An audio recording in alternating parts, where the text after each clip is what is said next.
What's happening? What's going on? Everyone, K-Mega 405 coming to you live from the 405 where I'm just your regular gamer talking to the intelligent gamers out there, man. Good to be back. Good to be back. Again, the most inconsistent content creator of all time. I promise you that's what I am.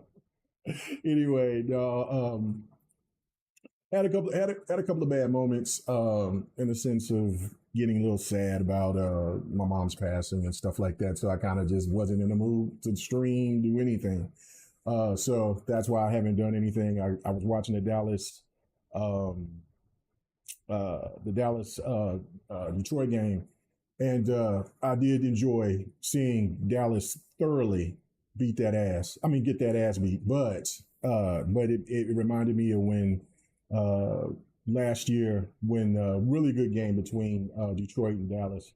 I think it was a Sunday night game, and that was the last game me and my mom watched together when I was staying with her. And so that just made me feel some kind of way. Plus the week during that same week, you know what I'm saying, looking for a headstone and all that, and that'd be like pretty much our last thing that I'm going to be doing for her. So it just kind of hit me, and so I just went walking, exercising in the trail, and just was like, and playing metaphor, man. So yeah. So again, apologies. Eventually it'll kick in, but for right now, we just got to just deal with me. But but I'm not gone anywhere or anything like that. I'm not leaving content creating. I just need that break every once in a while. But anyway, let's get to it, man. Enough of that sad stuff. Got some things I want to discuss on top of what the stuff I wanted to discuss yesterday. Just didn't have the time.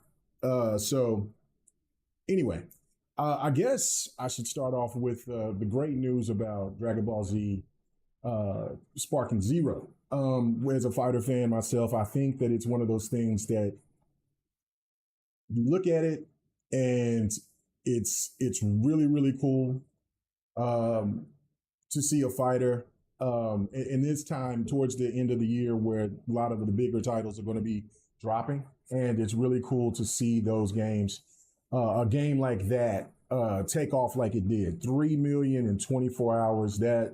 That's huge number. I mean, Street Fighter, I believe Tekken is at around 3 million now, I think. But I mean, it's been out for what, almost 8-9 months now. So, and then you look at Street Fighter, it took, I think, around a year to get to that point.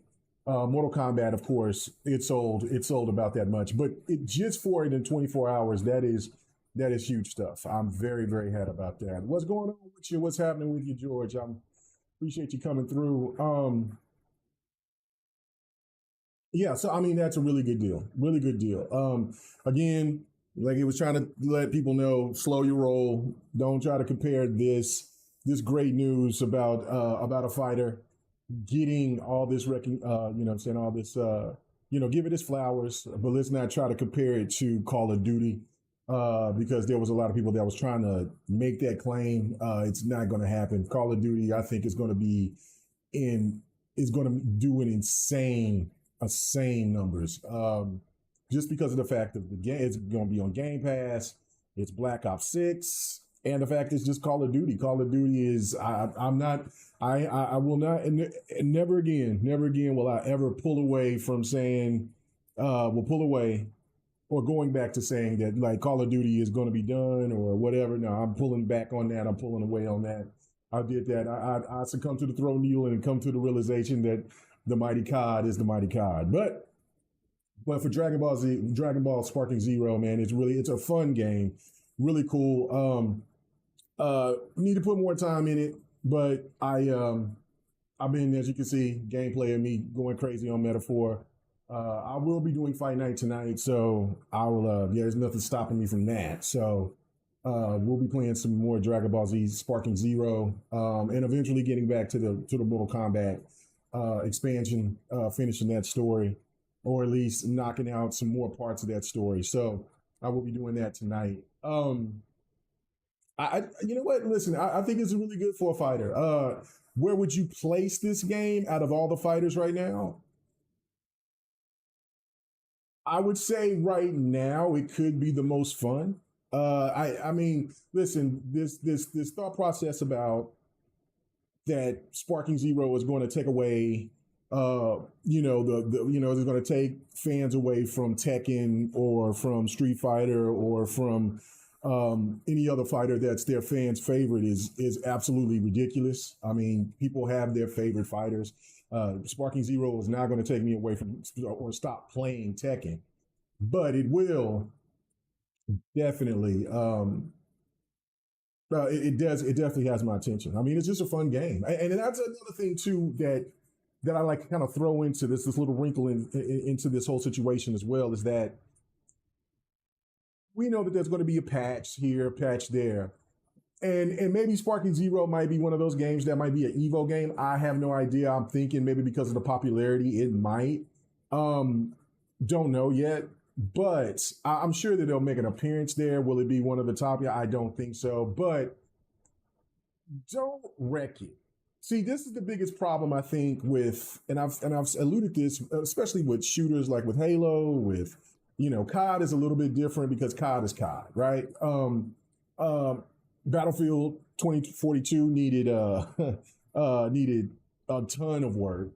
But especially with Halo and other shooters out there, like once you have a good formula, don't patch it to change it for the Evo community. Patch it enough to make them somewhat happy, but don't forget about the people who's really actually paying the money for the game. I think that's what a lot of people having a problem with Tekken 8 right now at this point, because I see a lot of people doing a lot of grumbling because of the last patch that they implemented. I don't know. I just feel like Tekken was perfect for me when we was playing in the betas, right? And then when it did the first patch, okay, that's fine, wasn't a problem. They did the second patch. I kind of was looking kind of crazy, but then this last patch, I kind of felt where a lot of people was getting it because it just seems like every time that there's people that have an advantage over some of these professional players, then they complain to have them to change it, and then they change it, and then at that point in time, the community, the people who paid the money for the game, walks away. And even though, in most or the better group of people, they can adjust. It just seems like they cater too much. They did that with Halo for a little bit, and it made me stay away from Halo Infinite for a while. And then I go back to it. It's a lot better. It feels a lot better. We'll get back into playing some more Halo again too. But that's the one thing about this new era in fighting and in gaming. It's just like, come on, man. It's kind of wild to me. But I definitely don't, but I don't want to say all that to disparage the good news with Sparking Zero. I think that it just makes a point that people are still excited about fighters. This has been a great few years with fighters dropping this generation, and then here coming up here, there's going to be a King of the King of the Fighters that's going to be dropping. Yeah, and then there's other expansions to fighters as well. Like, I mean, there's a lot of like gems. Like they patch now. Let's say, for instance, a DNF Duel. DNF Duel needed some work. But if they left it as crazy and it is whacked out like it was, I wouldn't have been mad at it. I mean, it's a person that's been playing fighters forever. Like I'm going back to the years of playing karate at the arcades, right? There was no patches. You got it, and it was as broken as it was, and this kind of goes with the whole situation with Marvel vs. Capcom 2. Like it was beloved. It's beloved now, right? But when it first dropped, it was hated because it was so broken. Somebody could take you into a corner and demolish you, right? Like it. But that's okay if you can learn to get out of it and then adjust.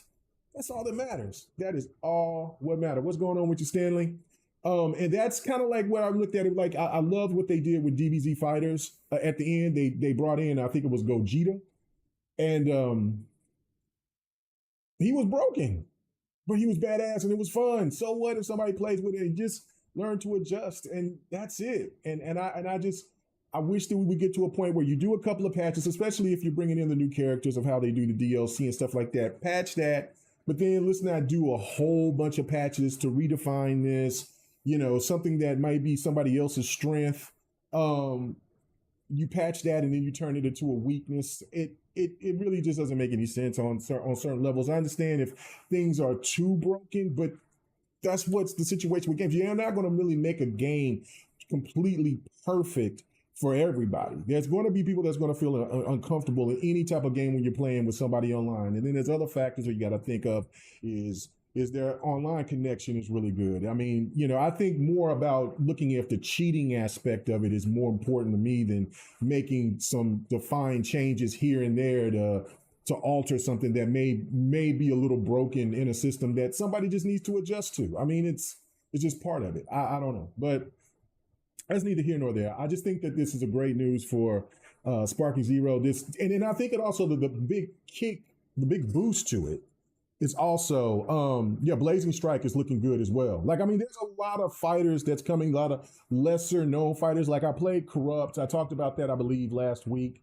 That it's all gas, no brakes. I think that I would like it to be a little bit.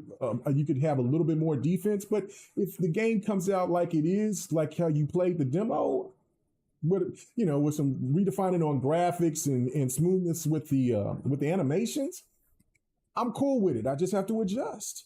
It was kind of like with oh my goodness, Power Rangers, the Power Rangers fighter game, Battle of the Grid.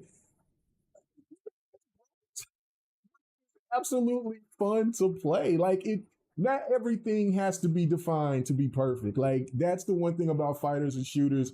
It's going to be what it is. And you know what? This is the thing with Call of Duty. It's the formula that just works.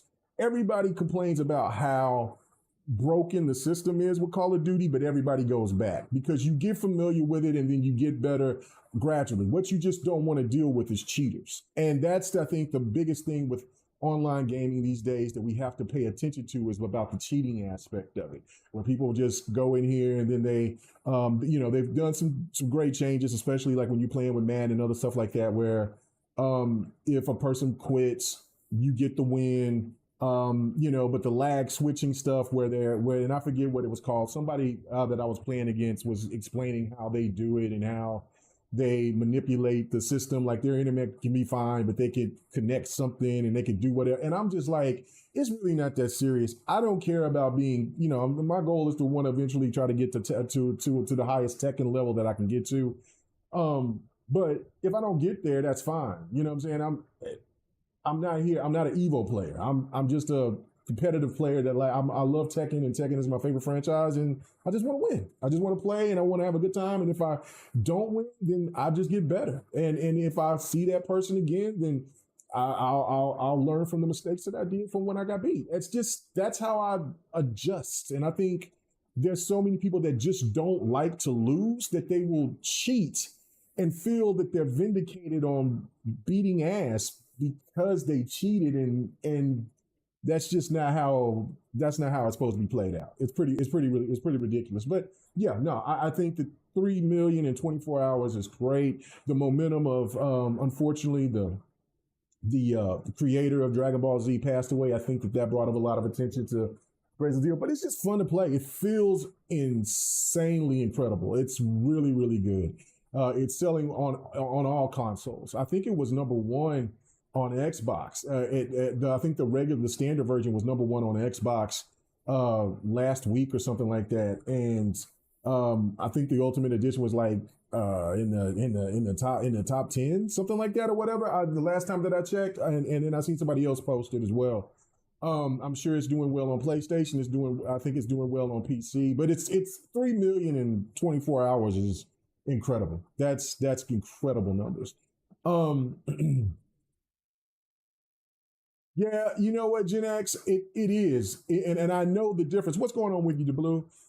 And that's what's the one crazy thing about it too that I figured out. Like I have both the PC version and the Xbox version of Tekken 8. And I noticed the difference of when I'm playing somebody on PC, when I'm playing on my Xbox, compared to when I'm playing against somebody that's on the consoles when I'm on PC. I feel like I have a slight advantage every time. I was playing my one brother, man, and he's really good with jacks.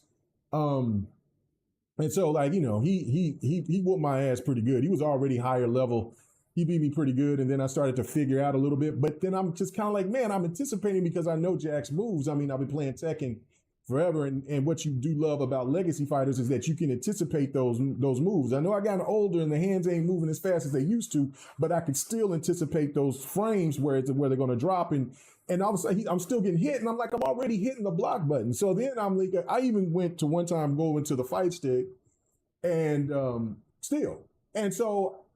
I was explaining to him like, I mean, why are you still getting these the jabs in when I'm already holding block on certain occasions, and then when I'm playing against somebody on there, I see that you can tell with the frames that they're already ready to block, and I'm already getting through. So there's some things those things need to be patched, not changing the sidestep or making like combos circle around and catch you when you're even sidestepping or whatever the crazy shit that they do now.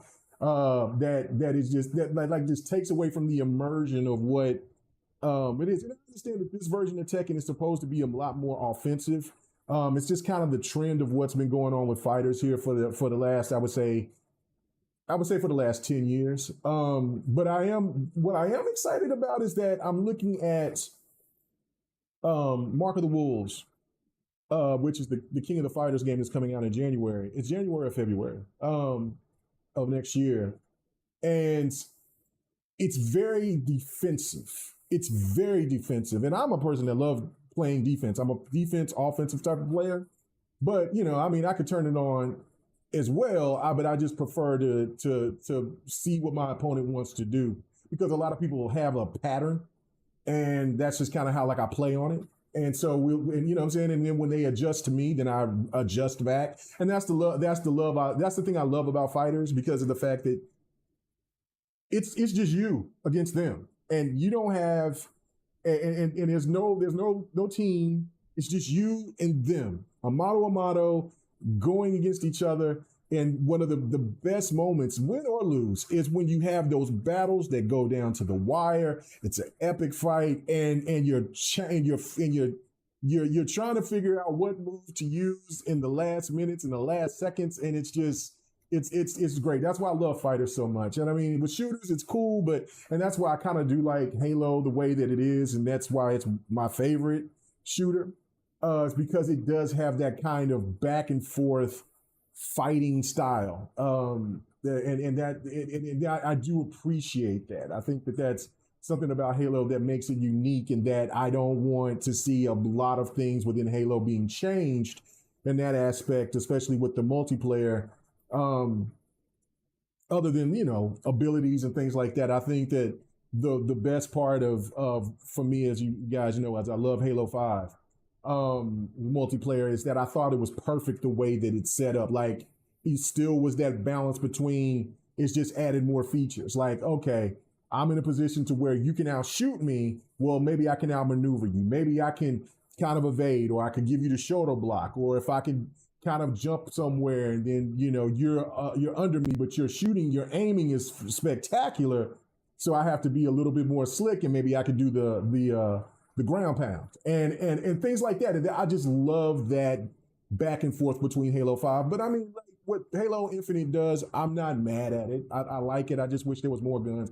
I talked about that, but we're talking about fighters, so let me not do the weave as somebody says. But anyway, I think that it's just that with just fighters, it's the Amano thing, and I just love that. And I think that it's really, and I think that's also with a lot of things that is missing within games. Not every game, but a lot of games, is the fun factor. I think a lot of people put too much thought into strategy and how this game could be more technical and better in this way and that way, instead of just looking at the fun aspect. Doesn't matter that some games can be a little bit broken. There can be some things that people can exploit. Is it fun? Is it fun? Like college football, for instance. College football is just fun. There's going to be people that's going to exploit it, and there's going to be, yes, if you play online, there's going to be people that's always going to play with the top teams. They're not going to play with the lessers. And if you do see somebody that plays with the lesser team or a unique fighter or anything like that, you better watch out because they're dangerous because they had to pave their way to find a way to get through. But other than that, it's great. I'm happy for them. It's really unique. It's really they were showing the UK top 5, top 10 or whatever, and man, all the top 3 are sports games. It was sparking. Well, not top 3, but I'm sorry, but there weren't story driven games. That's what I meant to say. You got a fighter that's number 1 in the UK. You got 2 sports games. You got FIFA, and then you have Undisputed, which I'm very happy about. Undisputed. I need to get in there. My brother Tax hit me up and was, "Hey man, did you get it?" I said, "Man, I got the beta a long time ago on PC, and I don't know if it has crossplay. I hope it does." And so I'll go in there and I'll get my head beat because Tax knows how to play. That Tax and Triple Cup Chuck, man, those dudes know how to play some Fight Night, the Fight Night boxing game. So I'm pretty sure that they're both no life in the Undisputed. So, and Undisputed is slick. It's not bad at all. So it's a really really good fight, really good boxing game. If anybody's interested in that, so yeah, I'm just happy that it's some variety that gamers can jump into and enjoy. It's just been a really he said, "I'm sick of Dragunov." Yeah, they patched him up. They patched him up, and now he's going to be shown there. It's not. It's the thing. People watch the YouTubers, content creators, I should say, and they know, what the moves are, what you can do, how you got the situation, and then everybody averts to that. I've never been that type of player. I have my certain players that I like to play with. I play with every character. I'm not saying that I'm great with every character, but I can play with every character to, just so I can get to learn how they operate. And then when you kind of throw people off with a character that is not used at all, it's pretty wild. Like, I mean, we were seeing Kuma all day long. I didn't see Kuma. I haven't been seeing Kuma so much lately because I know that they nerfed him. But it's just what it is, man. It is the nature of the beast. It's not like for me sitting here talking about it is going to make a lot of changes, but I just feel that the fun factor and having a little bit of brokenness is not the end of the world. The cheating aspect I think is what takes away from the immersion. And the one thing about with Dragon Ball Z, Sparking Zero compared to a Tekken or a Street Fighter, which I will say this, Street Fighter 6, it has a really great element of having really long, a great single player aspect to it with the open world. Well, it's not fully open world. It's kind of like Yakuza style, but that single player mode that it has, that where people don't want to jump in and go online, they can just play that.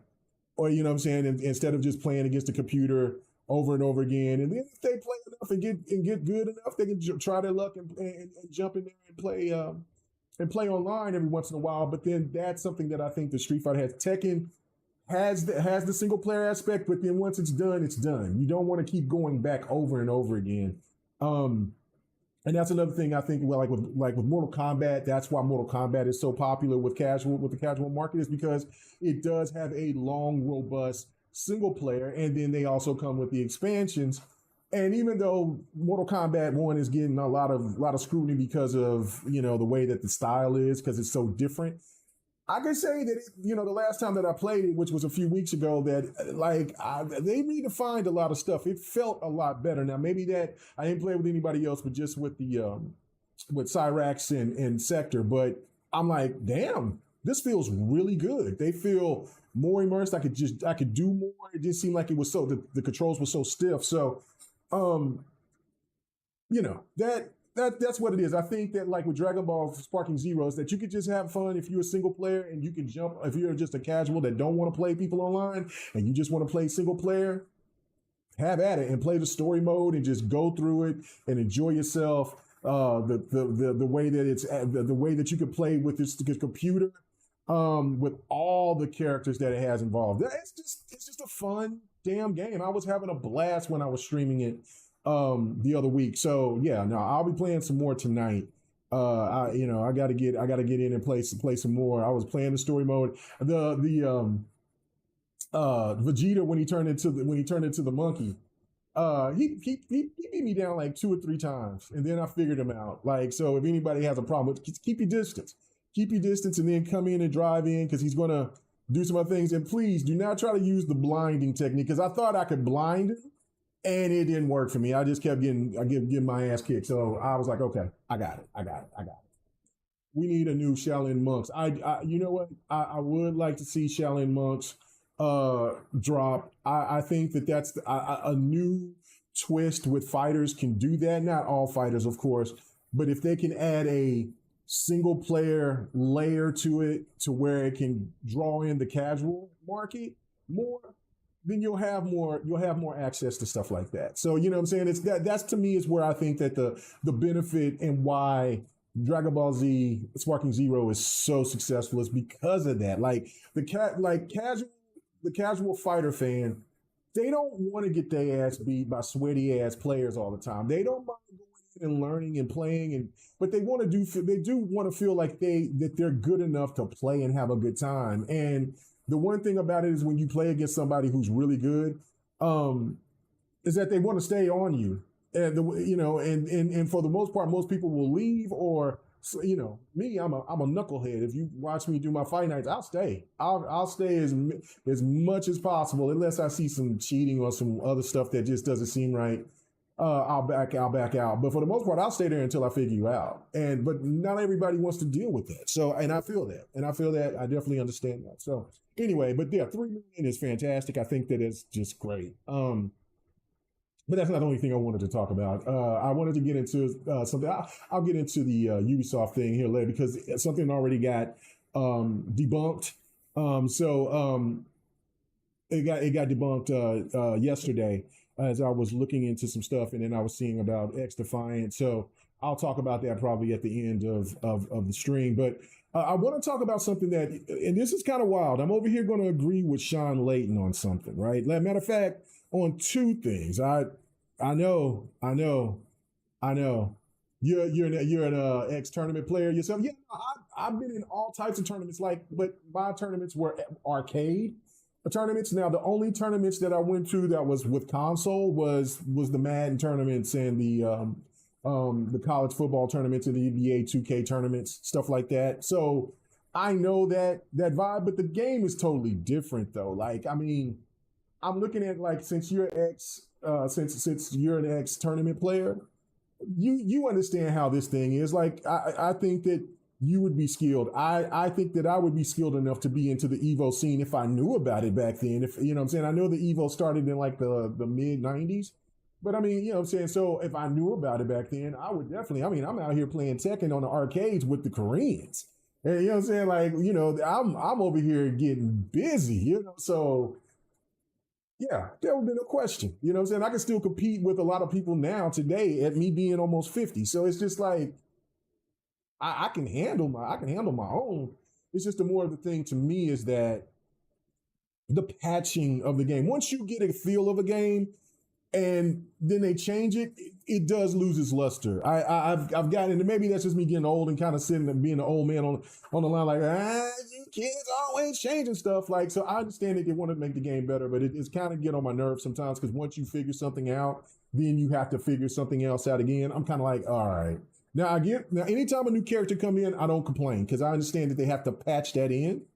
But when it's just random patches just because, and then something is completely different, it kind of takes me out of the mood for a little while, and then I get the juices start flowing again, and then I'm back to want to fight again. So anyway, regardless of that, I want to get back to what Sean Layton was saying, and he made 2 points, and I agree with him on that. One, I was going to go ahead and read that, and I will talk about the Xbox event that happened today. It kind of just fell in place, actually, for me delaying it. But let me go ahead and read this first thing. All right, so, okay, so it says, former PlayStation CEO says AA is gone, and that's a threat to the ecosystem going forward. So let me read a little bit of this. Well, it's really not that long, but I won't read it all. But it says, in a conversation with Raw Fury co-founder Gordon Van Dyke at Gamescom Asia, Lane spoke about problems facing the industry today. He said, in the past, we spent a lot of time looking at games and not asking, what's your monetization scheme, or what's your recruitment value plan, or what's your subscription formula. We ask the simple question, is it fun? Layton explained back in the day, the main focus was simply on making games fun, not on how much money that it would make. Since it costs less to develop games, studios could take more chances, which allowed smaller games to thrive. However, Layton highlighted how different things are now. And he says today, the entry cost of AAA games, of making a AAA game, is triple digit millions now. I think naturally risk tolerance drops, and you're looking at sequels. You're looking at copycats, because the finance guy who draws the line says, "Well, if Fortnite made this much money in this amount of time, my Fortnite knockoff can make this in this amount of time." We're seeing a collapse of creativity in gaming today, with studio consolidation and high cost of production. Then he also says, this last part, he says, the middle piece is gone. If you can become a AAA, you survive. Or if you do something interesting in the indie space, you could. But AA is gone. I think that's a threat to the ecosystem. And listen, what's going on with you, Mr. Glass? Thank you for everybody. Share this out. Hit that like button if you don't mind. I would have appreciated. Listen.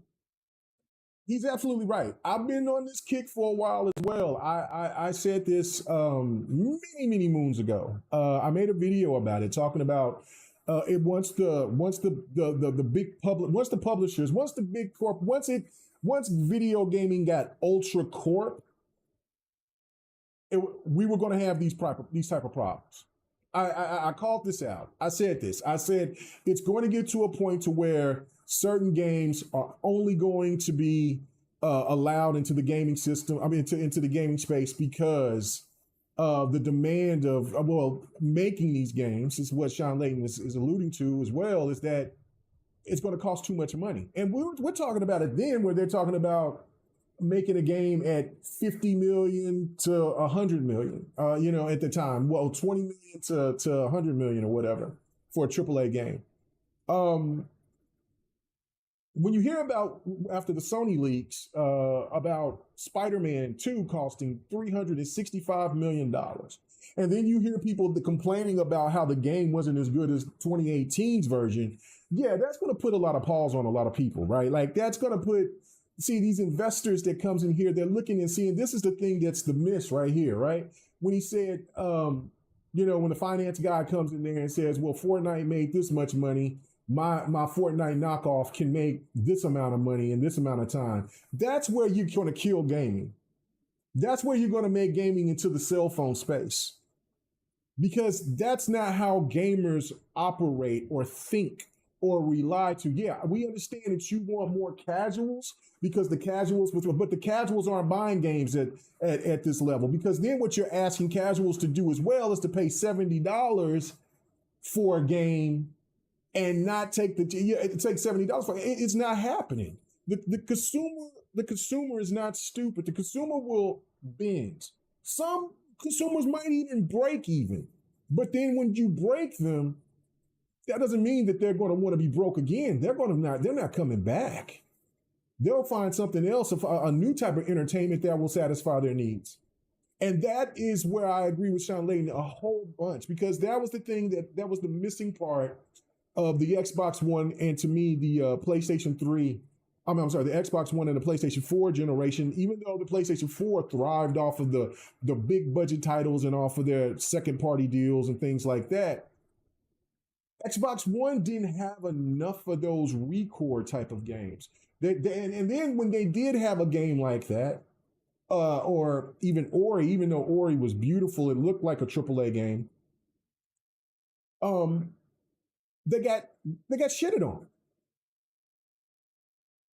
They got talked bad about. Like, like State of Decay. State of Decay was not the prettiest game, but State of Decay was fun. State of Decay 2 was absolutely an enjoyable game to play. It was fun. And that's why people still play it to this day, because the game is enjoyable.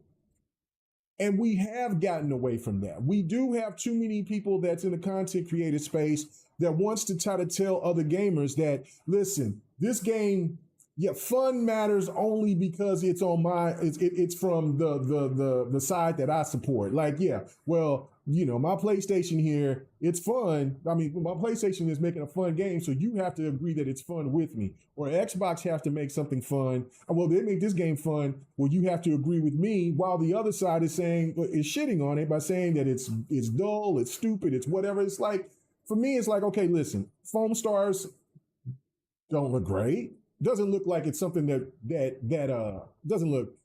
I can't say it doesn't look great, but it just doesn't look like something I'm going to pay $50, $60, $70 for.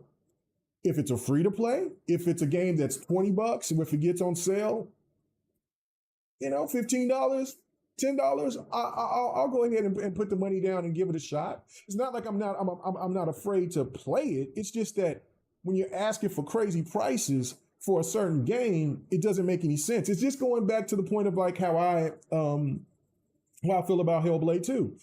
Hellblade 2 is one of my games for Game of the Year. It is a stupendous, beautiful work of art game.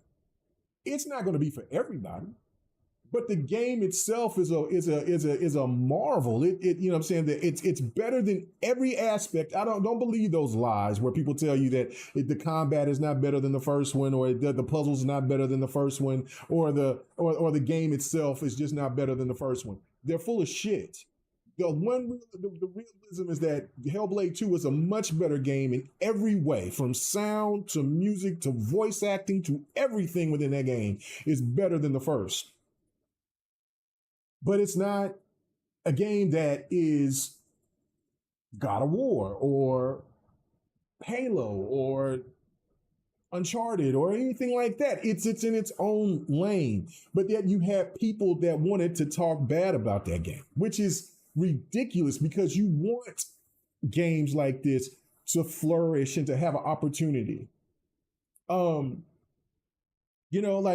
Everything is, I'm saying, that's why it trips me out when everybody talks about, you're absolutely right, Cygnus, is that, ultra hyper realistic visuals is one of the key elements of being a AAA. And it is. But see, this is the thing. Console gamers are graphic whores. But then when you're talking about 60 frames per second, knowing damn well that you're not going to go ahead and spend and we see it right now, most people are not buying the PlayStation Pro because of the price. And that's another thing that Sean Lane talked about that I'll get to here in a minute. But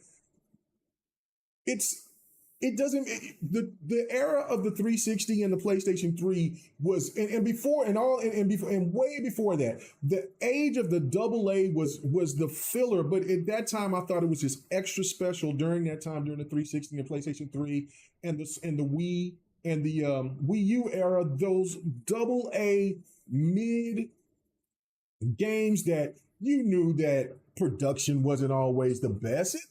You can tell that the game was this and that. See, this is where games like this is making a comeback, like Damnation and Lollipop Chainsaw, or Chainsaw Lollipop, whichever how you ever pronounce that game. But those games weren't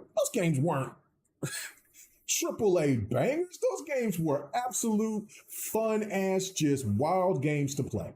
And that was an important. That's why games like Wanted Dead or Alive, I think it's one. I know it's Wanted something, but voice acting is cheesy. The storyline makes no sense to a degree. It makes some sense, but the combat in that game, the element of the John Woo style where you're using your sword, you got your gun. Yeah, I think the game is just Wanted. Yeah, it's just dope. That's what I'm talking about. We need more games like that instead of always trying to look and try to find that free to play. Well, they don't even try to do the free to plays anymore. They try to sit there and see if they can get money out of you first, and then if the game fails, then they try to see if they can turn it to a free to play, or if not, then the whole studio or the whole game just folds. And that, yeah. So yeah, And I said this. I mean, you know what I'm saying? Those finance guys and ladies that comes in here and says, well, let's do this, let's do that. This is the reason why Concord didn't succeed. Because of greed. And this is the reason why a game like Helldivers 2 thrived. Two reasons. One is because Helldivers is fun as shit. You can jump in. Yeah, it's repetitive. It's simple. It has some really cool stuff within it, but it's just fun. Concord trying to do a little bit too much instead of it sticking with the wheelhouse of where I said first it should be a single player game or a co-op game first to introduce those characters. No matter how goofy or however you think those characters are or look, it really makes a lot of sense to have people get familiar with that game because it had a Guardians of the Galaxy feel to it. I thought, and I think that it should have thrived in that lane. But when you have that, you know, you bring that out and then you do the multiplayer, then I think you could have had an opportunity and make it a free to play or try to do the things of what what Halo and Gears do. Just include it with the game, and then you can stamp the $60 or $70 price tag on it all you want. But to sit there and ask people for $40, $50 for a game that looks like a lot of other games, and it's a brand new title, just because it has Sony's name on it, it's pretty clear. A lot of people are telling people like, no, it don't matter if you PlayStation, Xbox. Nintendo is a little bit different, but definitely Xbox and Nintendo. I mean, Xbox and PlayStation. People, if it ain't working, they ain't dealing with it. So, but Chris Coleman, this is the thing though. Chris Coleman, you keep saying, okay, you're saying the PlayStation Pro isn't made for a majority of people. It's made for the 20% max niche. It's not even for the 20%, brother. We're talking about 5-10%. We're talking about 5-10%. And then the console, it's been reported that the PlayStation Pro was already being production while they were making the PlayStation 5, which is fine.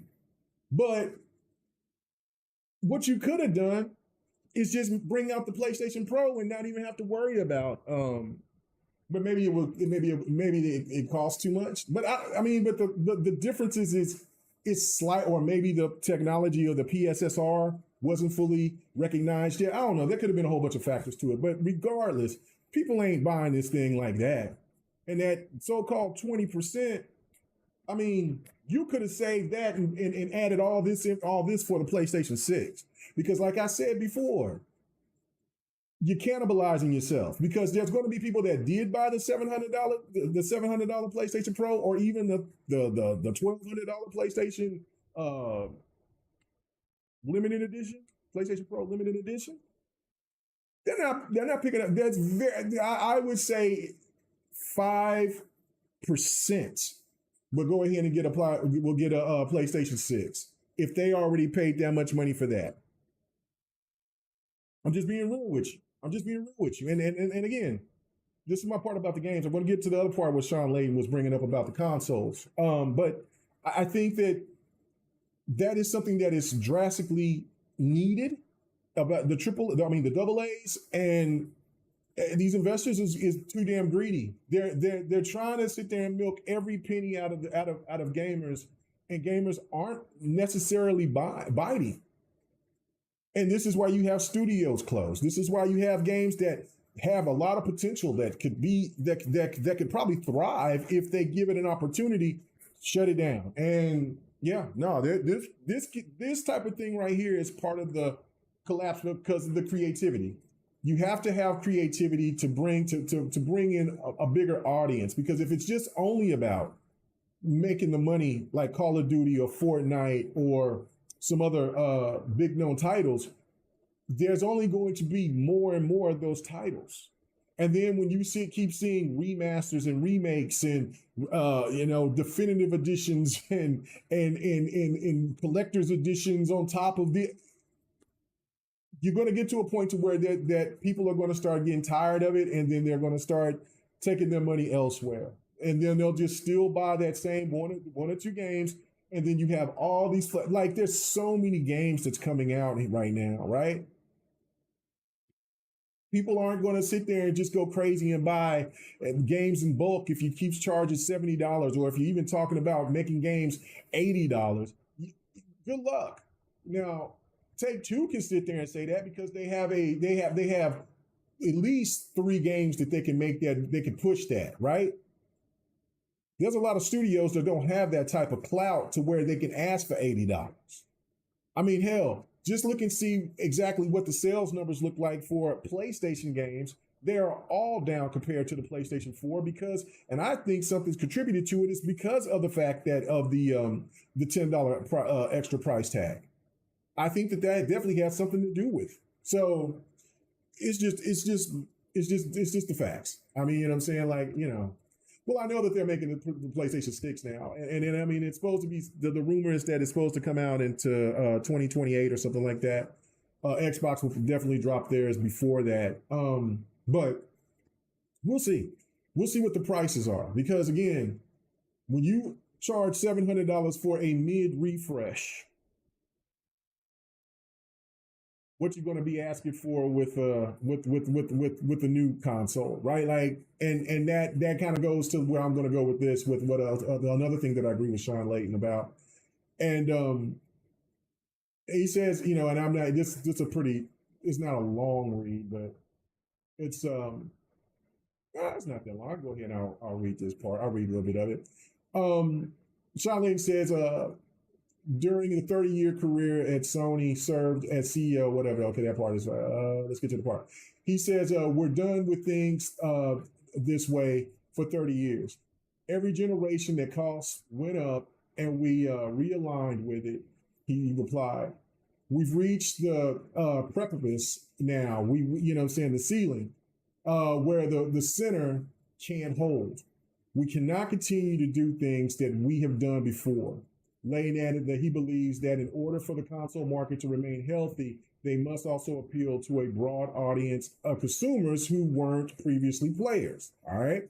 He says it's time for a real hard reset on the business model, a hard reset on what it is to be a video game. He said it's not 80 hours, it's not 90 hours, but it is what's the whole different trajectory.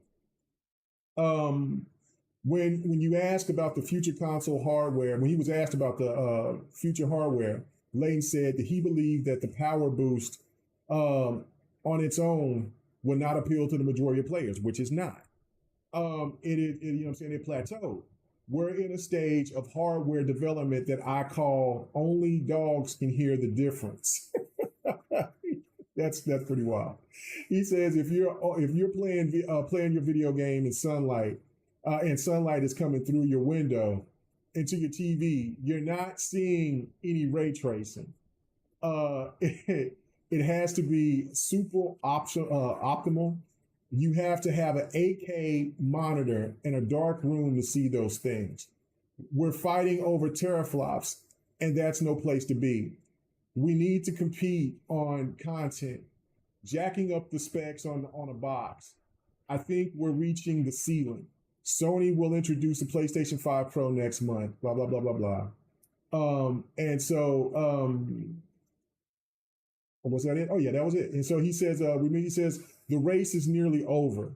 And you know who won? AMD. The only thing in this read that I can disagree with is, let's see, the 80 hours or if it's 90-hour game. That's the only thing. But see, again, this is what I've also advocated for, which goes back to a game like Hellblade 2. That goes to a game like Until Dawn. That goes into a game like Astrobot. I believe Astrobot is around 6 to 12 hours or something like that or whatever. That goes to a game like Ratchet and Clank. That goes to other games out there that are less. If variety is the key, and that comes back to the beginning of what I was talking about, which is, and what Sean Layton is alluding to as well, is creativity. And you don't have to have a game that's 80, 90 hours, even though you still should have games that's 80, 90, 100, 300 hours. But you should also have games that are 2, 3 hours and above. But also pricing is important. You can't ask somebody to buy a game that's 3 hours and pay $50. You're out of your damn mind. Don't matter how pretty the game is. Because that game is only a one and done, and you paid 50, $60 for it? Trash. Even paying 30, 40 is out of bounds. I understand about the money that you put into the game, but you have to be rational and think about, okay, this game is only 5 hours long. How about we charge 20 to 30, when the game first come out, $30. $30 at the max. And then when it depreciates, of course, we'll get more sales, things like that. And then if you get to a point to where that game thrives, then you got a sequel. But if you come out here just shooting for the moon and miss everything, like Concord, like Foam Stars, like other titles, it just isn't going to work. It just isn't going to work. And like Final Fantasy Rebirth is 100 hours easy. Yeah, no doubt about it. I'm pretty sure that Final Fantasy 16 is probably 100 hours. As a nutcase like me, I'm sure that as you see my gameplay of me playing Metaphor, I'm probably going to be on this game for 300 hours, 200 at least. I know it. That's what it is. I'm a maniac. I like to dig in deep. Now I could be wrong. This game could be only 90 hours. But something tells me I doubt it. I already got 40 hours in, and I don't know. I'm on one side of the map on the halfway point. Something tells me there's a lot more going on in this game. So, regardless of that, I feel that like you can have a game that has the open world Assassin's Creed shadows that will be the 100 to 300 hour game. And you can have the Assassin's Creed that are the old school that's 20 hours max. But I understand it's about the pricing, and that's something that the financial people got to understand. And then when you're also looking at the point about the console war is over, Jack. It's over. Every console is down. Xbox. See, the stands always just want to talk about how bad the Xbox is. The PlayStation is not doing no better. PlayStation is doing better than Xbox, but it is not doing better than what it's not. The PlayStation 4 is dull. People are still buying the PlayStation 4. They're like, as much, and then of course the corporate greed from both companies with this asinine idea of wanting to still charge $500, $550 for a console that is 4 years old is just bad business, in my opinion. Just bad business. The financial person can sit there and tell me anything. All these parts are obsolete. Now, is the consoles obsolete? No. But the parts that you're over here charging for, these parts now are cheaper than what they were when you introduced the PlayStation 5 and the Xbox Series S and the Xbox Series X. So why in the world are you still charging this type of money? I understand. COVID I know that the COVID situation where people were buying games like crazy because they were staying at home and they had a little bit of extra money when, people got their checks and stuff like that. Cool, but it ain't like that. Or you want to try to recoup some money. It don't make sense. I don't get it. I don't. It is the most bizarre thing that I've seen ever in gaming. This has been a wild generation all the way around, and it ain't done for sure. But I just don't see the reasoning of not dropping the price. Now we'll see on Black Friday what they do with the Series X and with the PlayStation sale. We know the PlayStation Pro is not going to go down in price, but we'll see what they'll do with the PlayStation 5, and we'll see what they'll do with the Series S and X. And I'm sure that they'll go down in price, but how low? To get people's attention, because sitting there thinking that you're going to get a lot of people to pay $550, $500 for a console when it's 4 years old and people are already thinking that the new consoles are going to be coming pretty soon, people ain't going to buy it. They're just not going to buy it. So I don't know. And maybe that's trying to keep, you're right, Rich Chili. pricing killed the order, but also, well, I will say this: the media killed it as well. The gaming media killed the Order 1886. They made that game seem like, and this is what's, and this happens with Xbox gamers too, right? The PlayStation community came out there and was dog walking the Order 1886 because the media dog walked it. I bought it on sale, and I said, you know what, I'm gonna give this game a try. It might just be a pretty mess, but let's see. Game was dope. Yeah, the controls, but it's a first entry. See, you just go back and think about when you first played Gears. Gears didn't play that great at times. Gears was just impressive. Just before the stuff that it was adding, the stuff that you could do, stuff you ain't never really seen before, stuff like that. The Order added another element to something that I thought that was unique, that I thought that should be that's the PlayStation should have that, still have that franchise out and running. We should be having, by this point, the third entry to the Order 1886. I thought the game was fantastic, and just think about how that game would play on today. You know, with the technology and with the abilities of what they could do with that game. Man, fire! That game was dope. I really enjoyed the Order 1886, but it just goes with the other game like Quantum Break. Quantum Break, damn fabulous, absolutely fabulous. Media dogged it, and then there was people that there was the people that played it, the Xbox gamers that played it, we were in defense of it. But then you had that group that would talk bad about it, and then they come out years later and talk about, oh man, I just played Quantum Break. Yeah, this game was dope. You forgot that you was over here talking, you was dog walking the game when the game first came out, right?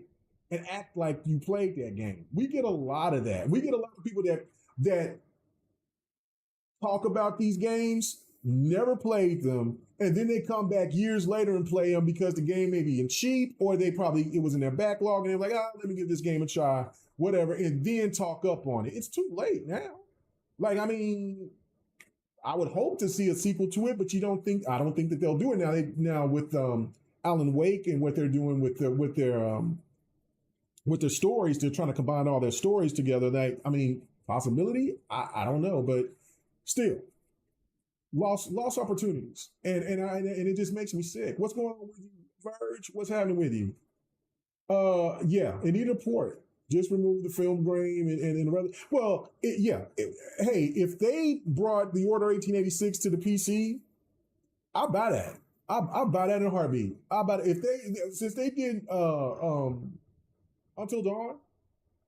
Let them do an Order 1886. I would be on that before I would buy Bloodborne. I thought Bloodborne was cool, but again, I like the Order 1886 better, just because of the unique word. And of course, you guys know that I'm hit and miss when it comes to these Souls games. So you know what I'm saying. I thought Bloodborne was one of the better ones of Souls games, but until Elden Ring. But yeah, no, I don't know. I just, you know what I'm saying? There's a lot of missed opportunities. I don't know, man. I don't know. But the media also killed that game. But it needed a port. I do.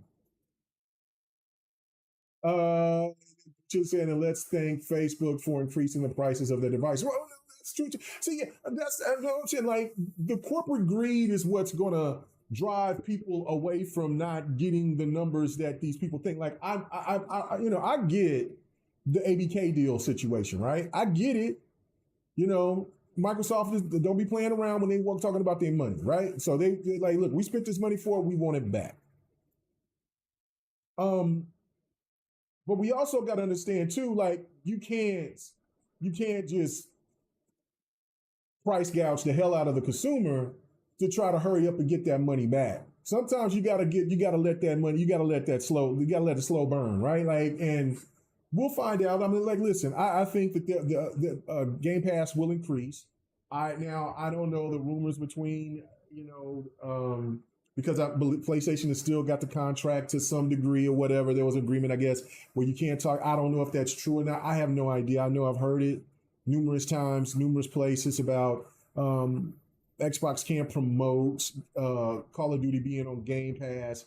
Some people say they don't want to because Game Pass is not. I think that's a bullshit lie. I think if it really came down to it, I think that part's bullshit. I think the real fact is that if Xbox had their choice, they would want people to get invested into Game Pass because they make more money. See, see again, Sony would not do it. Other places, other gaming sectors would not be using this formula of subscription services if it wasn't viable to a degree. And just think about this: if Xbox could get to 50 to 100 million subscribers, just think about how much money they got now with close to, because I think they're close to 40 million, honestly. With let's just say the 35 million subscriptions. Of subscribers. Think about how much money that is a month. Think about how much cards and buy the stuff and stack. A lot of people just pay that monthly fee. Think about how much money that they're making. So, Sony's seen that, and that's why I've tried to explain this for years of trying to explain to people like, look, Sony is not going to leave no money on the table. So here you go. Here you go. And so Sean Layden, what he's bringing up about the whole situation with the console war is over, right? He's saying AMD won in sales. Look, Nintendo's won. Nintendo is going to beat the PlayStation 2 record. The Switch is still selling, not as much, but it's still selling. It's going to beat did it already beat the PlayStation 4 record? Numbers. Nintendo won. PlayStation has held it down. PlayStation beat that dog walk the Xbox, but Nintendo's won. Out of the console war, Nintendo won. And you know what's going to be crazy is that Nintendo's going to be the last one standing, and they're still going to sell consoles some way, shape, somehow, and it's still going to be lesser technology because it's going to be cheaper for them, and they're going to hit our ass over the head with the price. Because then at that point, it ain't going to matter. So, yeah, no, that's the whole reason why I'm talking about the Pro just was unnecessary. The PlayStation Pro was unnecessary, and Xbox made the smartest decision by saying we're not bringing a main refresh because just those slight, listen, last generation, it was all about all these fake frames, these fake this, that, and the third. But now it's okay. Gamers. Which one is it? You want real resolution, or you want the real deal, or do you want fake frames? See what NVIDIA did. NVIDIA changed the game. It's telling you, look, these fake resolutions and things like that. Yeah, the actual games, but the games look so fantastic. They play so well. It ain't even a problem. It's not even an issue. Well, no, Cygnus, I know that Sony don't have the money to make the Game Pass model. I totally understand that. But what they're going to do is that they're going to still alienate their base. Like I said, they're cannibalizing them. They're sitting there bringing out a $700 console, and then what Sony is going to do to you, the PlayStation First consumer, is charge you more for that PlayStation 6. That's what they're going to do. There's no way that you're going to get another $500 console. We're at a point now to where, and I said this, once you get over that $600 threshold, people are going to start looking things different because when you're talking about car payments, you're talking about, hell, that 600, man, bro, no, that $600 for a console is still bizarre to me, even though I know the technology is wild. And somebody might say, well, Mega, you paid all this money for building your PC. I did. But I ain't got to do this if I don't, my PC will last and still will be more powerful than what the next consoles will be.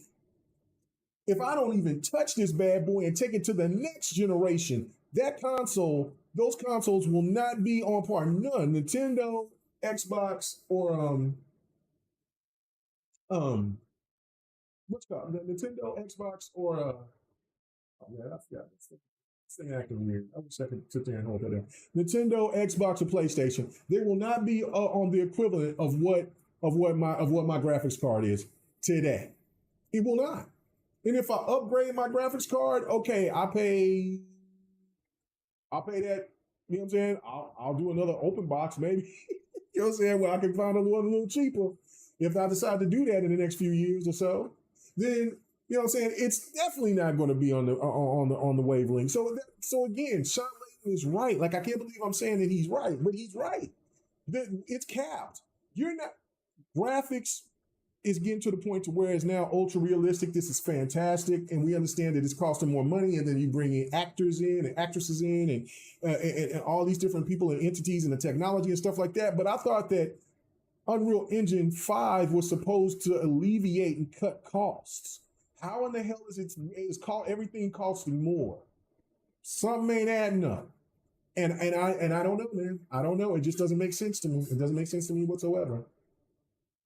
What's it say? It says the Switch is a handheld, so why is it being compared to a true home? Because you know what? Because I can hook up the Switch. The Switch never leaves my dock. It only left the dock a few times, only just to dust it.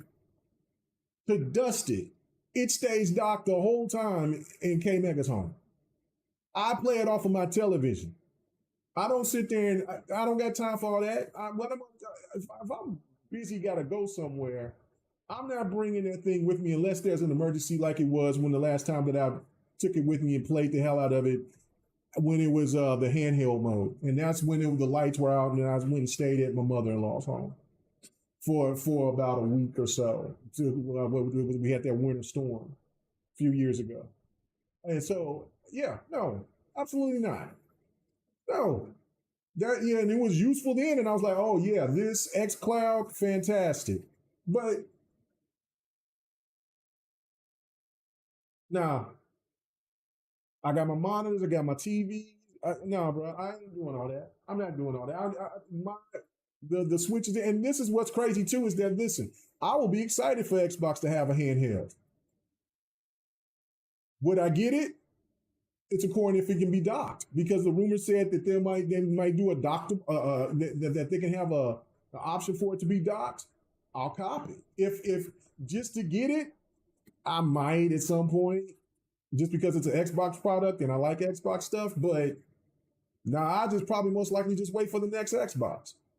So I'm just old school like that. I understand the handheld market is really booming and it's popular and all this and that and the third, but bro, it ain't me like that. So but if it's dockable, oh yeah, okay, now you cooking. I gotta pay a little bit extra so I can have a dock, so I can put it in dock it and I can play it on my TV or my monitor or something. All right, yeah, I'm willing to do that. And then my Xbox handheld will be docked, just like Switch. It's docked. It won't. The only time I'm taking it out is if I'm dusting or emergencies. That's it. If I got to go somewhere, it's for something that is, what I'm saying, for me to work out or me going to the doctor, what I'm saying, for physical therapy or visiting family or something like that. I'm not taking that with me. What's the point? How am I going to be rude like that to go visit somebody or hang out with somebody and I got a damn handheld in my hand and I'm playing it while I'm over here visiting somebody? Come on, man. Well, what if you're at the doctor's? What better? You know what I'm saying? No, so I'm just different like that. I know people will bring it everywhere they go with them, and that's great, but I can't do that. I can't personally. So, um, so Richie said, if PlayStation already killed Xbox, why does PlayStation steal money had money again? Right. Oh, so yeah, somebody must have said that PlayStation. No, see, it's the most asinine thing. Like, it's just what we just seen today with the Xbox partner thing. Xbox has been bringing more games and content like they did with the 360. Like games that you never thought that you would see again are coming back to the Xbox, and games that you've never seen before are coming to Xbox. Xbox is not dead. The console aspect might be dying, but that's also happening with PlayStation. It Us old heads. If you're a millennial, if you're let's say baby boomer to millennial, you're still gonna love consoles. You Gen Z and lower, bro. I just don't know.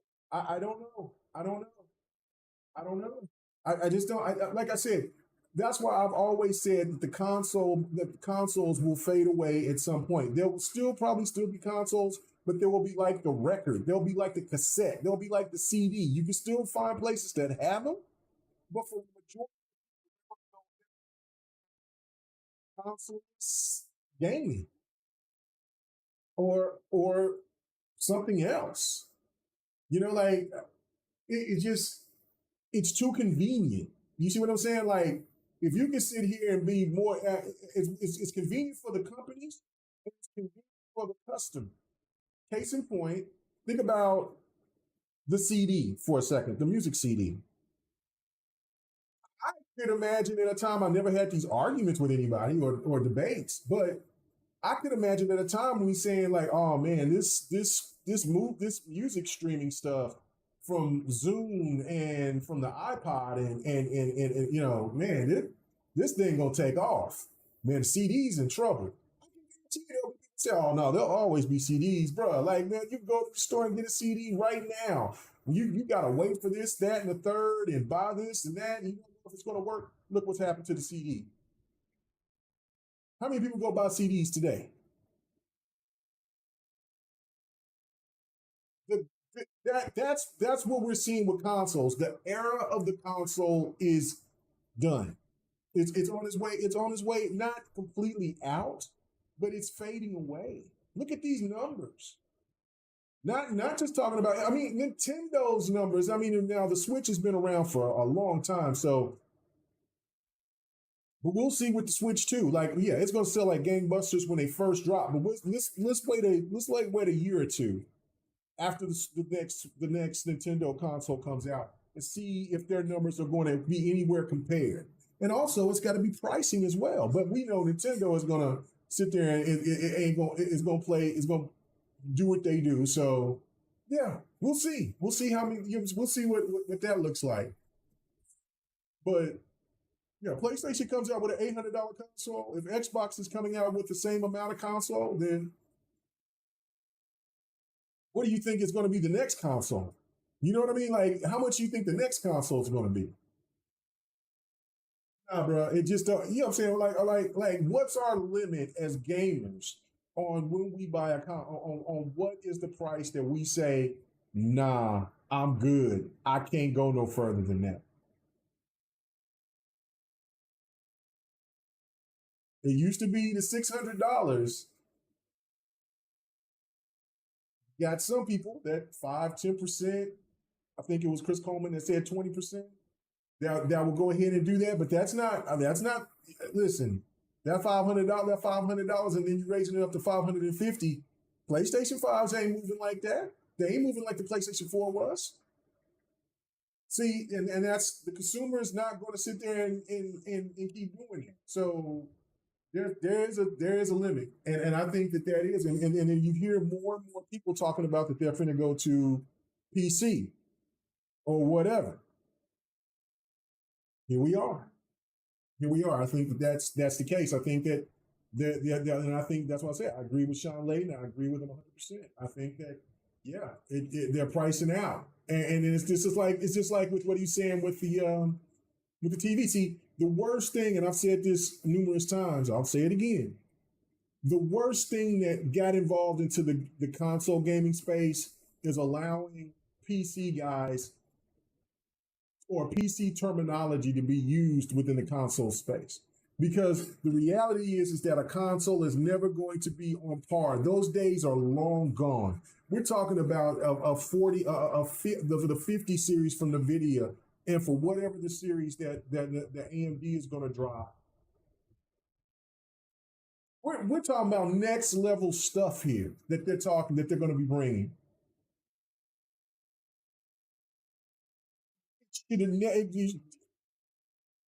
Console console content creators should have never started using that terminology. What PC guys, yeah, you can sit here and talk about frames per second or the resolution and stuff like that. I mean, I okay, great, but talking about teraflops, talking about all these other technicalities within the hardware, and making this and making people like Digital Foundry kind of be the main voice of what this is and that is, and then when you're like playing a certain game and you might be having a blast and not even thinking about, well, this game is dipping or dropping or doing all this, but then you look at it, then you can't ignore it, and now you're looking for it instead of you enjoying that game.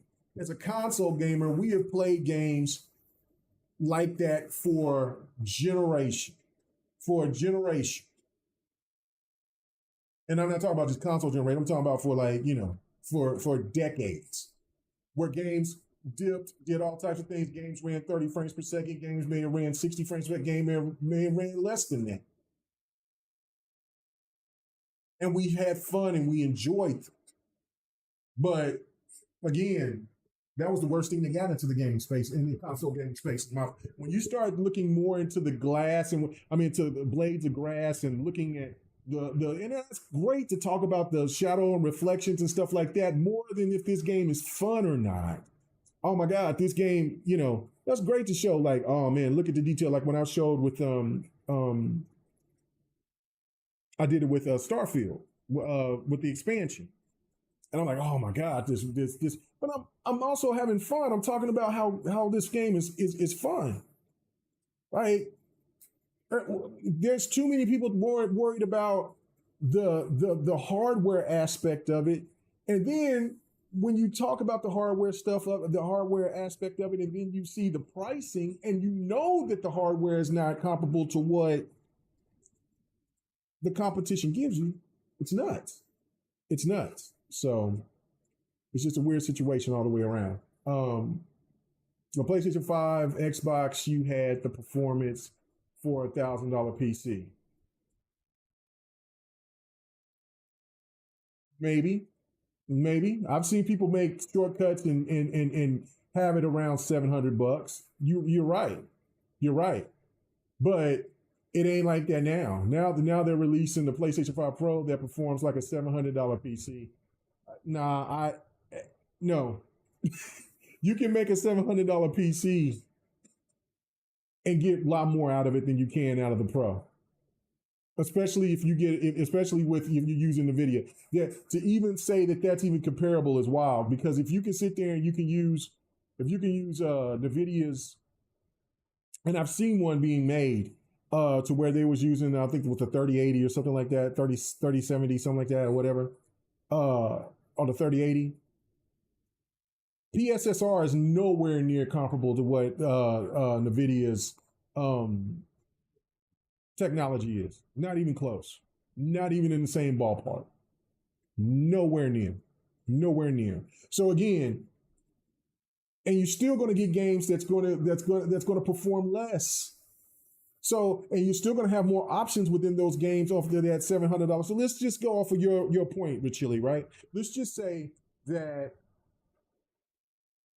the Pro is $700 and this PC is $700, right? You have more options with that PC game than you do with the Xbox. I mean, not with the PlayStation Pro. Easily. You have more access to making your game play like you want to off of that PC than you do off of the hardware, off of the PlayStation. It would be different if you had the same type of options on top of the PSSR, on top of other factors that consoles have the benefit of having with the UI and all the other things that you can get from it, but your ecosystem and all that. But you don't have that. You don't have that at all. So that's what I'm saying. Like, if you really want to be technical about it, how many games? When you sit here and somebody complains about, oh, I want 60 frames per second games, but then when there are people still playing these newer games and they're still their resolution you can stay at 4K, but then the only way they can get 60 is if they got to go to 1440p. Bro, that ain't cutting it. $700 for that for 1440p ain't cutting it for some people. If you're gonna get 1400p, right, for a game, you should at least get 120 frames. Now, will some games provide that? Some, not all. You can get that done with any game on your PC with your $700 PC. You can get that. So Hmm. So yeah, I can't co-sign that. To keep, that's what I'm saying. Like the terminology of bringing in that point of saying, well, the consoles, you should have never brought that garbage into it and then fed up on it. It was like, man, PC guys, stay in your lane. Okay, be happy about your little PC world. We cool over here. I'm gonna get my 8K television. I'm gonna get my 4K television. I'm gonna get my 8K television, and I'm good. Or monitor or whatever, and I'm good. I ain't got to worry about that. I can get. I got my VRR. I got other things that I can sit there and get my have my game to have a smooth experience. I can get my 120 frames per second. You know what I'm saying on most of my games and all this and that and third, and leave it and let it go and enjoy yourself. All I think a lot of this as well is that when you have all this stuff being talked about, it also brings a point to where it makes you look at your look at your stuff as as it being lesser. Like I spend money on my Series X. I spend money on my PlayStation. I spend money on other things. And listen, I don't. That doesn't make it lesser. You know what I'm saying? The level of how I play my games is for me for my entertainment. It's not so much. I can go back and play on my 360. I can go back and play on a PlayStation 1, a PlayStation 2 game, and still find enjoyment. That's what the consoles are for. You know, like when you want to get overly technical about this stuff, then you should just get a PC. But again, if consoles is going to raise their prices to almost PC levels, then it's cooked. It's cooked. I believe Sean. I agree with Sean Layden, man. The game's cooked. I just think that the PC market is cooked. So, RDNA 4 isn't available for PC yet. How are they releasing a $700 Pro for the same price, bro? Don't do you? Who's telling you that it's RDNA 4 into the PlayStation Pro? Hold on. Come on, man. Come on, man. I'm not getting into this. I don't know who you listening to about that. If it is, and you're sitting there trying to justify that $700 price for those. So if RDNA 4 is legitimately in the PlayStation Pro, right? Let's say that it is. Why is it that the bump is only minimal? Come on, what are you talking about? Why is that? Like, it's not like it's substantially better. So what you're doing is that you're beta testing until the real stuff comes in, and then when the PlayStation 6 comes in, then what you're telling me is that okay, yeah, and then you're going to pay what 8, 7? It's not like come on, man, listen to yourself. Oh, okay. You said look it up. Specs. It's a RDNA 4 GPU, bruh. Stop it. Stop it. Stop it. I'm not looking up anything because the only thing. Why would I look up something that when the specs of every game that's coming out is minimal? It's only a little bit. It's nothing substantial. It's nothing substantial. What are you talking about?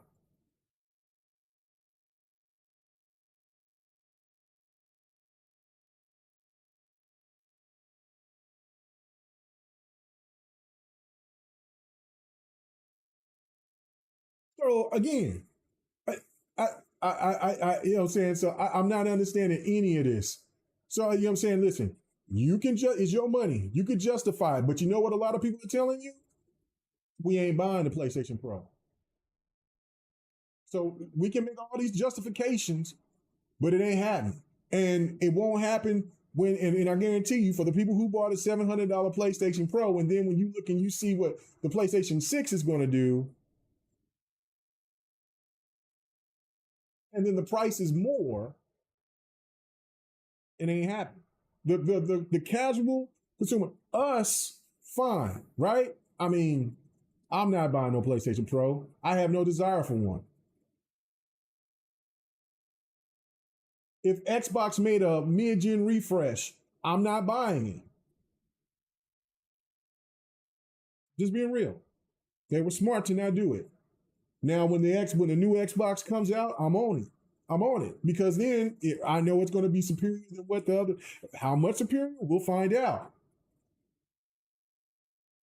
But you ain't going to sit there and keep nickeling and diming me, and then sit here and then tell me, well, this is so much better because remember they were supposed to saying that the SSD, that the Kraken SSD for the PlayStation 5 was supposed to help enhance games, supposed to help enhance the graphics of the games, which is a lie.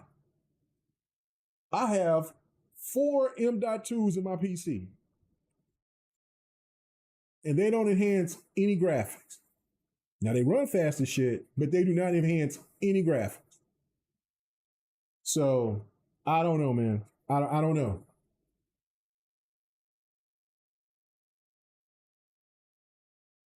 Well, yeah, I can agree with that, Sickness. The PlayStation Pro, yeah, the Sony operates in yen. So Pro being expensive is part of the yen being weak. Now I can agree with that. Ah, okay. So it has RDNA features. So is the RDNA feature is part of that what PSSR, or is it just the features of what's available into the chip or whatever? So still features is fine, but it's like you know what I'm saying. But Chris Coleman is over here trying to make it seem like oh no it's all RDNA 4, and I knew better than that. I knew better than that. You're going to pay for that RDNA 4. I promise you that. I promise you that. So yeah.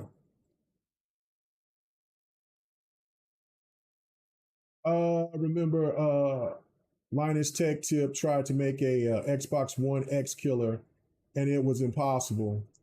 He was far behind, and this was without a case. Now anyone can make a PS5 killer, no problem. So yeah, no, I mean, listen, again, you're right. I did think that they was trying to make the Xbox One and yeah, I mean, yeah, we're talking about $500. We're talking about when both consoles came out at $500. That's a fantastic value. Fantastic value. The value is just different now. Like I mean, because they're over here trying to, I get that these consoles are going to be up in price, but I'm thinking like these consoles going into this year would be, I mean, going into the next year would be $700 at that point. Sony's over here changing the game by trying to add. So you don't think Nintendo is looking for whatever because it's going to be lesser technology than what the Xbox or what PlayStation is going to do with their upcoming hardware, and they're going to charge you 500. They're going to charge you 500. That's what I'm saying. Like it ain't, what I'm saying? Nintendo might get, like I said, Nintendo could thrive off of it because 500 has already been kind of like a standard. But when you keep going higher and higher and higher, that it ain't gonna work. It ain't gonna work. The consumers is going to get to a point to where yeah, I'll bend, but I will not break. So we'll see. It's fascinating. It's fascinating. I do agree with Sean Layden on that. I do. I definitely do. All right. So let me go ahead and get to this part too as well.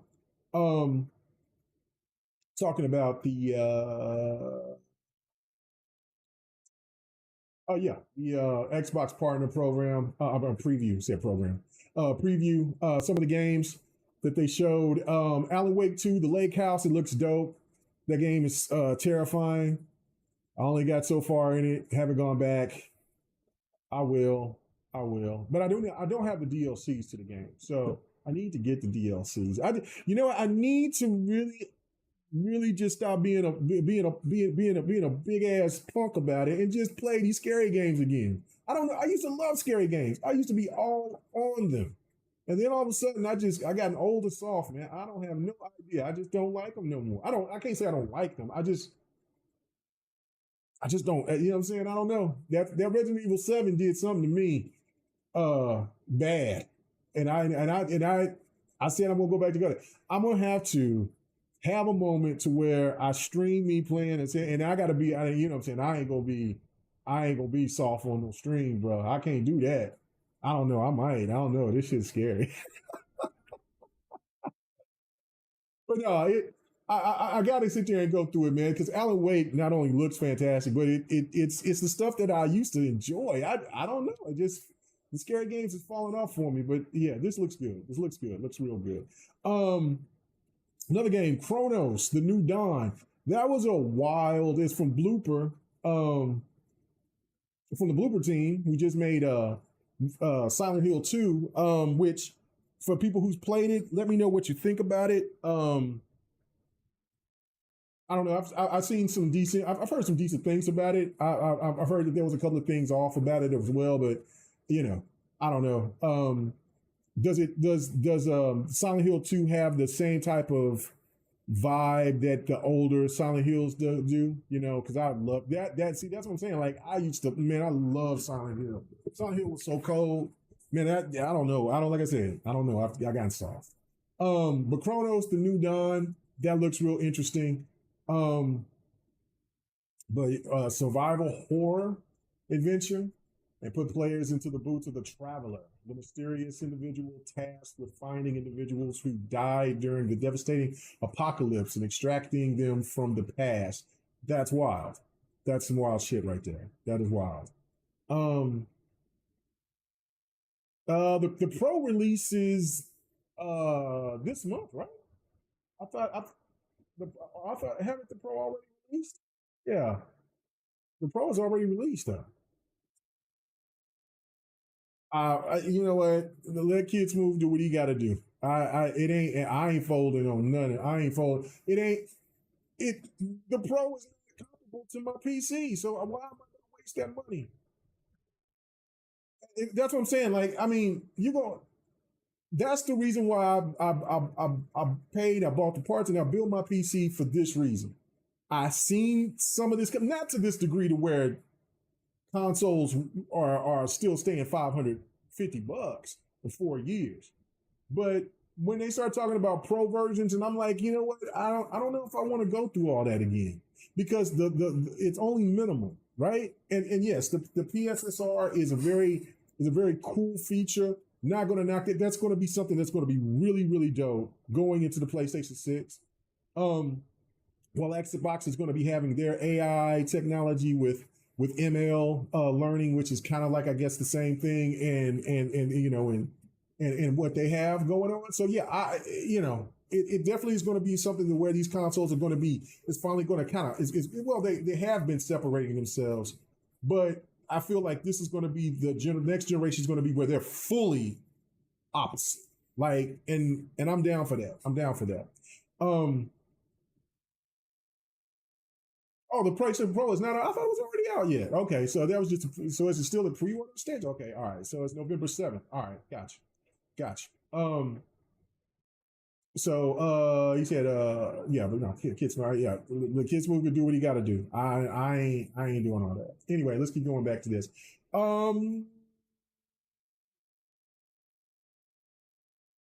The like a dragon pirate in Yakuza, pirate Yakuza in Hawaii. Combat looks dope, but it looks silly. I'm pretty sure it's gonna be fun as hell. I don't know. I have Like a Dragon in my backlog. I bought it day one and haven't had a chance to get to it. So I don't know, knock me for that one. But but yeah, no, I mean, this will be cool. This will be something like I'll kind of do with Like a Dragon. I'll probably wait until there's a sale and then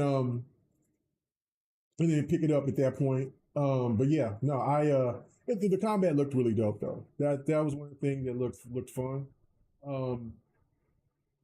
And I'm surprised it is not the turn based, like a dragon. But hey, I'm cool with it. I'm really cool with it. So it didn't look bad at all. It looked goofy, but those games can be goofy. Well, kind of compared to when you look at Like a Dragon, but like the other Dragon games, well, like the previous, well, the Yakuza games, I should say. So yeah, the Like a Dragon game, I guess it's just meant to be more kind of fun, goofy style or whatever. I don't know. Blind Fire. It looked dope. It looked like a VR game almost to the point. Like I mean, the colors and everything like that. Luckily I'll be looking and seeing some gameplay of it, see how it is. like I said, my whole attention right now is on Metaphor. So um, yeah, I don't know. I don't know. I don't know.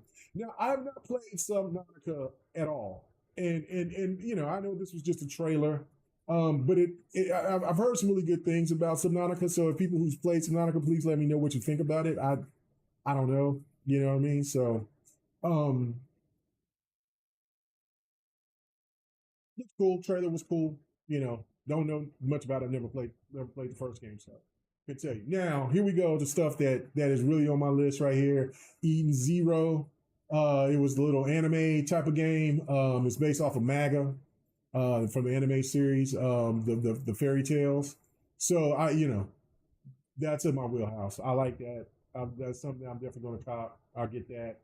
Um, Another little scary game. Uh, what is it? Plasmphoma. I think that's how you say it. Not interested.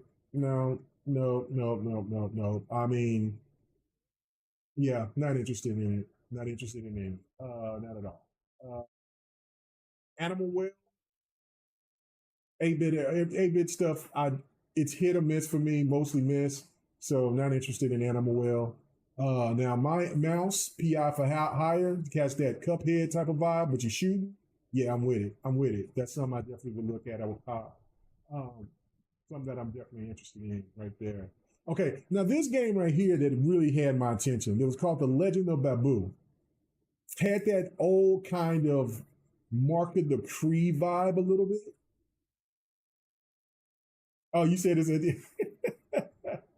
Oh, you said the pirate Yakuza uh, surely cost a tenth of Skull and Bones. That's that is true, and it might be. And listen, Skull and Bones is not a bad game. Skull and Bones is not a bad game at all. But I I will say it's going to cost less, and it'll probably be a better game. So you know what I'm saying. But I don't know. I need to go back and try Skull and Bones again. I played about 10 hours of it. It had me captivated on what to do. But the thing that I really wanted to do was to get out the boat and see if I can interact more, not just talking with people and building and crafting and stuff like that, but actually get down and do some fighting. You know what I mean? So like it wasn't, so I'm sure that I think it's like in season 3 now. So I wonder what improvements that they've added to it. I need to go check that out. But again, so much to play. We'll look at Skull and Bones better. But yeah, no, Yakuza did look better than Skull and Bones. I mean, looked a lot more fun. Um, but you said it's like a Dynasty Warrior game, and you sit there and did the puke face. That's funny. You said Subnautica is a good underwater game. It's about customizing your submarine, get resources upgrades, and explore the deep oceans. Yeah, it's a cool game. It sounds cool. Sounds cool, but yeah, okay.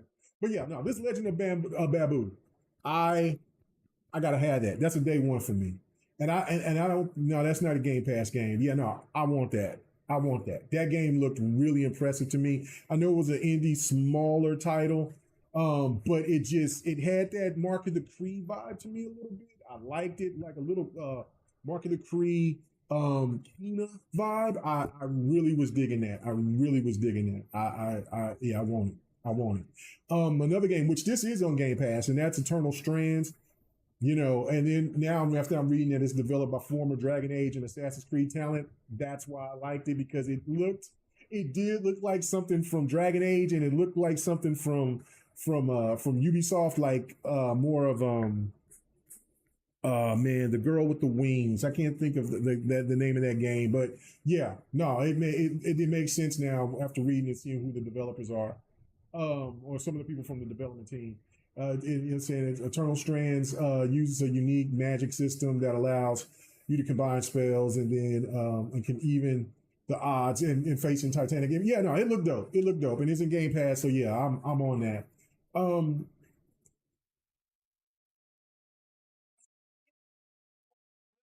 which is what I'm saying, it's from Remedy. It's the shooter, and it looked like like I said, Remedy is bringing this universe, and it's a shooter. It's co-op. I love co-op games. It's a wait and see for me on that. I want to see more about this, but I mean, if I could jump in and play with some people and have a good time, I'm all for it. But it's not a day one like Legend of Babu or like Eternal Strands or Mouse PI for Hire. It's not on that level for me yet. Now I will say this. I thought, and I got really excited. I really thought this next game was going to be it's a game that got shitted on. It got talked bad about like nobody's business, and that was Dark Alliance. That was the Dungeons and Dragons Dark Alliance. I love that game. I was I maxed out every character that there was in the game. I thought this was the sequel, and it's called Mistfall Hunter. I thought that was the sequel. I was about to get real hype, and I'm like, man, you take my money. I want it because I really enjoyed the Dungeons and Dragons Dark Alliance. I really did like it. Really did like it. Sickness is saying Dragon Age seems underperforming. It says in the pre-orders 3 times lower than the Star Wars Outlaws. I will get to that in a hot second. Too after I get done reading these games. Well, I guess I can say that right now while I'm just going through because there's still a couple of more games left to talk about on this preview. Now, this is my thing here. Dragon Age is going to be fine. I posted this on Twitter X today. Dragon Age is going to be fine, and this is why. Dragon Age is coming out on the 30th or the 31st, while Call of Duty is dropping on the 25th. Duty's way is going. Everything in Call of Duty's path for about 2 weeks is maybe even a month. Is ate up. Is ate up. So pre-orders, it don't matter. Okay, so let's put it like this: if Dragon Age was releasing in the summer, because remember, Dragon Age got pushed back, did it not? It's been pushed back multiple times. So when people did find out about when this game was supposed to release, and I think it was supposed to release last year or something like that, and it didn't, people just probably said, "No, I'll just wait until the game comes out, until we get and then I'll just buy it at that point." I don't think that, and EA has a big problem of dropping games around when other big games come out. That's what killed Titanfall 2. That's what hurt Battlefield 2024 going against Halo Infinite. So again, EA has this hard-headed mentality. It's like, yeah, Dragon Age is the shit, but you're going to get to Call of Duty. Call of Duty is going to be one of the best-selling games of the year. So yeah, no, it ain't happening. It ain't happening. And I think, like I said, Dragon Age is going to be fine. Dragon Age Vanguard is going to be okay. It's not going to be any problem. And so yeah, the pre-order sales, because people are buying Call of Duty, and it's gonna be okay. It's gonna be okay. But this Mistfall Hunter, it looked good. I thought it was going to be the Dungeons and Dragons Dark Alliance game, but it's not. This is something else that's kind of like that. It's a PvP, PvE extraction RPG element mixed in as well. Yeah, no, it looked good. It looked good. It really had me excited for it. I was excited for it, but we'll see. We'll see. I mean, I want to see more of it, but if it said Dark Alliance, I would have been like, oh, I'm all in. Will World? I mean, I'm glad that this game is coming out, stuff like that. If this was in Game Pass, this might have been a game. Oh, yeah, it is. It is. It is coming out on Game Pass. It is coming out on Game Pass. So that is good. I was going to say, I would give it a run, try it out if it was on Game Pass, and it is coming on Game Pass. So, just give it a shot, try it out. It's not something that I'm totally interested in, but it didn't look bad, but it didn't, nah. Not something I'm going to pay money day one for. But now the star of the show to me was the Wu Chang, Fallen Feathers. Let's go. Let's do this.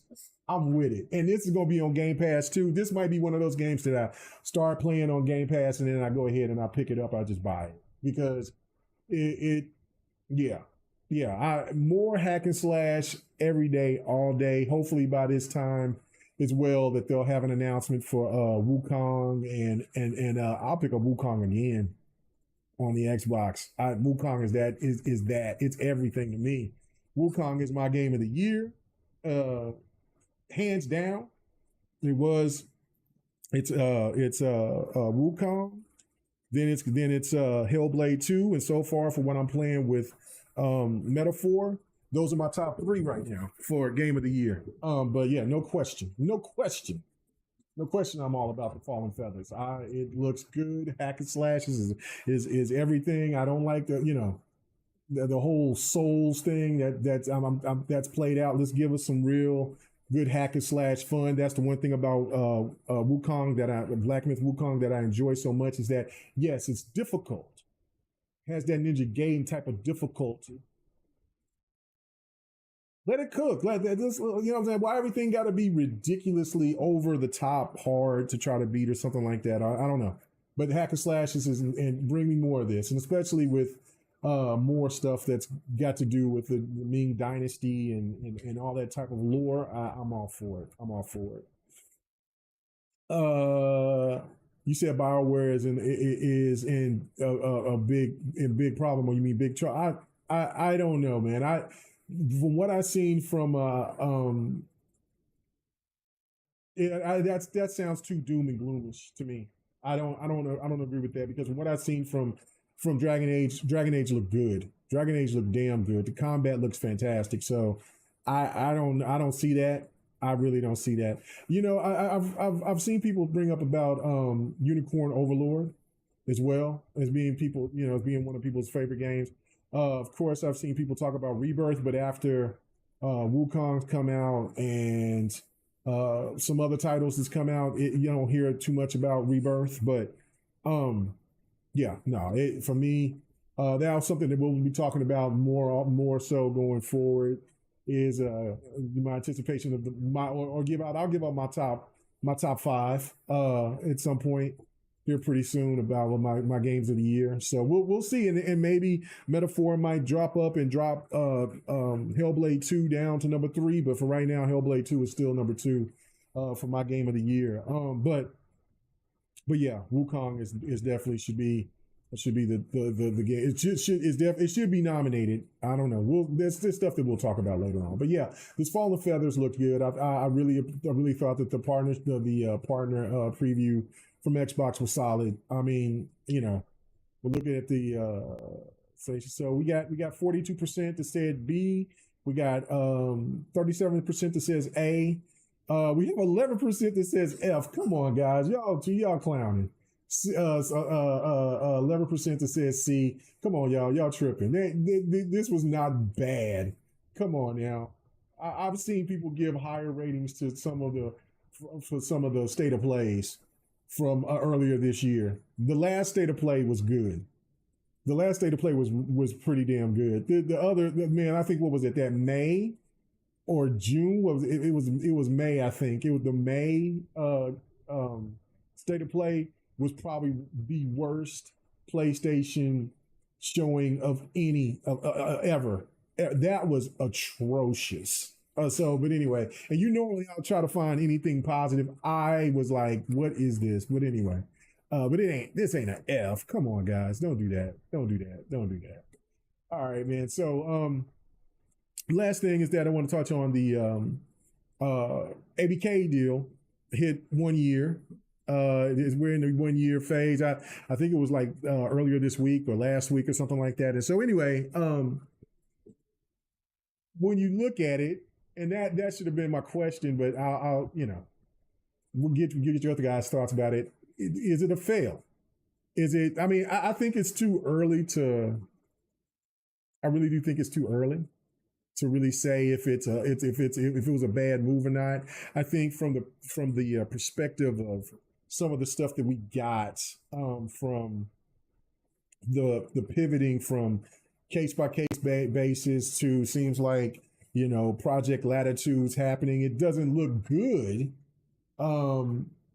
but I still think it's a work in progress. I still think that Xbox might pivot again and try to do the case by case basis. We'll find out. I mean, because I'm still waiting for this Starfield to be going to get a PlayStation announcement, and it's supposed to be coming out in December. So I mean, we still have that. We still have time to find out if that's going to be true or not. If we don't see that, then I think that maybe Xbox might make another pivot.